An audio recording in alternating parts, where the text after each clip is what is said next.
Hi everyone, we'll begin our business update from the mining sector, and mining firm AngloGold Ashanti is close to a decision to reopen the Obuasi mine depending on the outcome of talks with government to finalize an investment development agreement and obtain the requisite consents and approvals. There's more in this report. The full plans are to be presented next quarter, subject to finalizing the talks with government, according to AngloGold Ashanti Group Planning and Technical Executive Graham M. Speaking at the presentation of AngloGold Ashanti's results for the 6 months to end in June in Johannesburg on Monday, M said it will take about a year to re-establish operations at the mines, with production slated to start at a rate of 200,000 ounces of gold annually. This would rise to 300,000 ounces per year for the first 10 years and then to 400,000 ounces per year once the high-grade Block 11 is developed. M estimated the new Obuasi life of mine at more than 20 years, during which it would produce more than 8 million ounces of gold in total. He added that they anticipate having everything in place before the end of the year.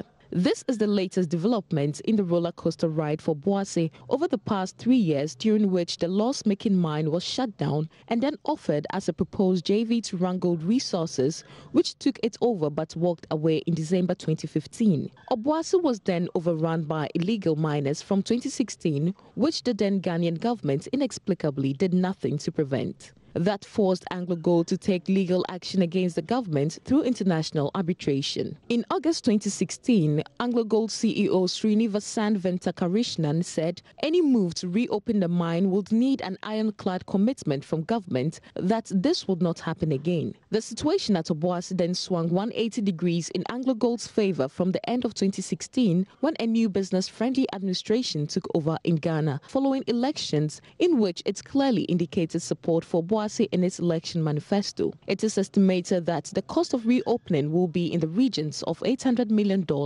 and $1 billion. Now, the Social Security and National Insurance Trust, SNIT, has justified the decision to spend some $66 million on its IT infrastructure. The amount, the trust says, was used to acquire computers and related items to boost its service delivery to clients. You would recall SNIT recently launched its web portal technology and has also indicated plans to soon make it possible for especially informal sector workers to pay their Tier 1 pensions via mobile cash platforms. The general manager in charge of finance at SNIT, Michael Addo, spoke during the launch of an audit of the institution's assets by accounting firm PricewaterhouseCoopers. We did spend quite a little bit of money on that to acquire the software and the hardware and to implement that. As we are speaking, there are a few areas that we are tightening up. It's not 100%. There are a few areas that we are working on improving.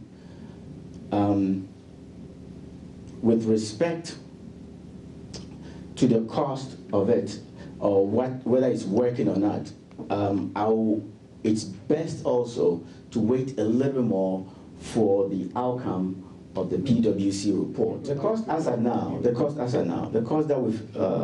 SNIT has incurred as of now is approximately $66 million. Bunch of things. There are a whole bunch of things that goes into that figure. Suffice it to say, or be that as it may, like I said, the final outcome of whatever decision or whatever will go forward will depend largely also on what PwC's report will come up with. I think it's premature to make judgments and comments too early on that.